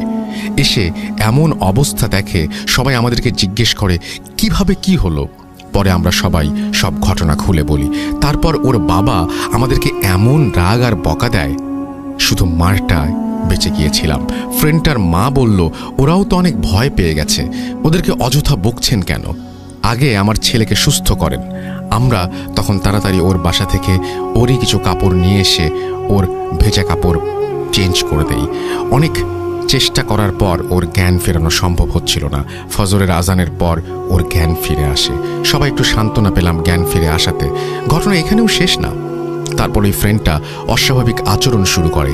ভাত পানি কিছুই খাচ্ছিল না, শুধু বলতে থাকে, আমাকে কাঁচা মাছ দাও, আমি কাঁচা মাছ খাবো। শুধু এই কথা ছাড়া আর কোনো কথাই সে বলছিল না তার মুখ দিয়ে। একবার শুধু ইশারা করে বলে যে ও একটু ওয়াশরুমে যাবে। আমরা সবাই ওকে ধরে ওয়াশরুমে নিয়ে যাই। তারপর যা দেখি তা দেখে আমার মাথা ঘুরে মাটিতে আমরা পড়ে যাই। দেখি যে সে ওয়াশরুমের মধ্যে শুধুমাত্র চারিদিকে তাজা কাঁচা রক্ত। কাঁচা রক্তে আমাদের চোখ অন্ধকার হয়ে যায়। তারপর যতবারই সে ওয়াশরুমে যায় ততবারই এই একই ঘটনা ঘটে। এটা দেখে গ্রামের সবাই হতভম্ব। পরে সবাই বলে যে ওর বড় কোনো ধরনের অসুখ হয়েছে, কবিরাজ দেখাতে হবে, তা না হলে এভাবে রক্তক্ষরণ হলে ওকে বাঁচানো সম্ভব হবে না। পরে দিনাজপুরের এক কবিরাজকে ফোন দিয়ে খুব দ্রুত আসতে বলা হয়। সেই কবিরাজকে আমি আগে থেকেই চিনতাম, কেননা উনি আমার দূরসম্পর্কের ভাই ছিল। অনেক বড় মাপের কবিরাজ উনি। ওনাকে দিনাজপুরের চিরিবন্দর গ্রামের সবাই কবিরাজ আব্দুল হাই নামে চিনতেন। সন্ধ্যার একটু আগে উপস্থিত হলেন তিনি আমাদের এখানে। উনি এসেই বললেন একটা শক্তিশালী খারাপ জিন আসর করেছে। আমি মাগরিবের নামাজ শেষে বিস্তারিত জানাবো সবাইকে। তারপর আমরা ওনার নামাজের ব্যবস্থা করে দেই। উনি নামাজ শেষে বলেন ওই ছেলে আর ওকে ধরার জন্য শক্তিশালী 2 জন আর ওর বাবা মা সহ একটা খালি ঘরের মধ্যে নিয়ে যাও। পরে আমি ওর বড় ভাই আর ওর বাবা মা ও কবিরাজ সহ একটা খালি ঘরের ভেতরে যাই। তারপর কবিরাজ ওর ওপর সরিষার তেল আর পানি পড়া ছিটিয়ে ওর মাঝে জিনটাকে হাজির করে। কবিরাজ জিনটাকে জিজ্ঞেস করে কি কারণে ওর ওপরে ভর করেছিস? তখন জিনটা বলে ও আমার ছেলেকে মেরে ফেলেছে। ও যে মাছটাকে আঘাত করেছিল সেটি আমার ছোট ছেলে ছিল। ওর আঘাতে আমার ছেলে মারা গেছে, তাই আমি জীবনের বদলে জীবন চাই।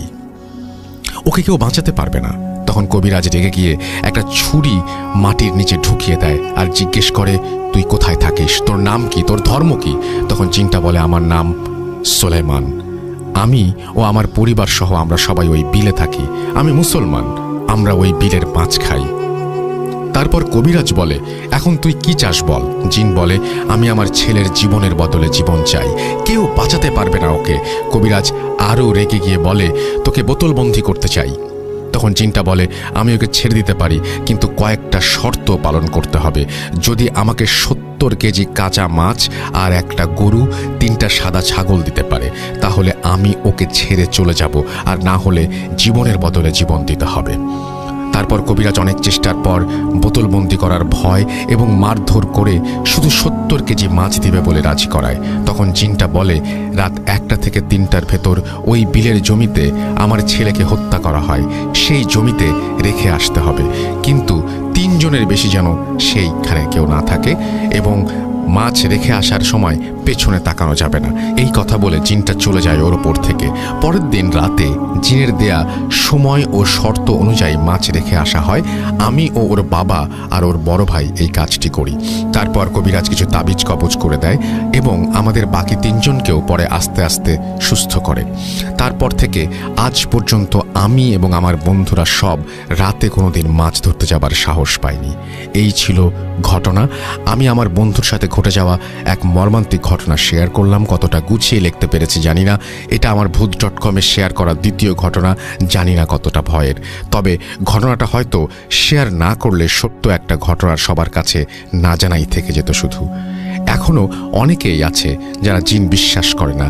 তাদের জন্য আমি একটা কথাই বলতে চাই, আল্লাহ পাক প্রথমে জিন জাতি সৃষ্টি করেছেন এবং তারপর মানব জাতি, তাই জিনকে অবিশ্বাস করার কোনো প্রশ্ন ওঠে না।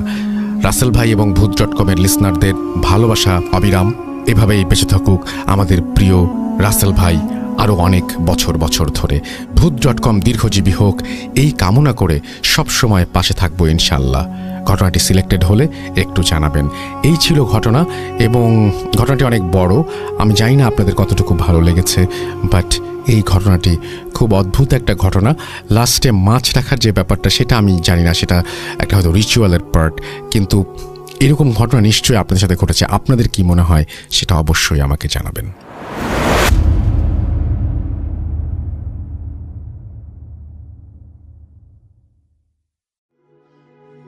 আপনাদের সবাইকে অনেক অনেক ধন্যবাদ এতক্ষণ পর্যন্ত আমাদের সাথে থাকার জন্য। অনেক অনেক শুভকামনা রইল। সব সময় এই ইউটিউব চ্যানেলটি সম্পর্কে আপডেট পেতে আমাদের ইউটিউব চ্যানেলটিকে সাবস্ক্রাইব করুন। আশা করছি আমরা একসাথে অনেকটা পথ হাঁটব। আজকের মতো এখানে বিদায় নিচ্ছি। সবাই ভালো থাকুন, সুস্থ থাকুন, মোস্ট ইম্পর্টেন্টলি ভূত.com-এর সাথে থাকুন। আল্লাহ হাফেজ।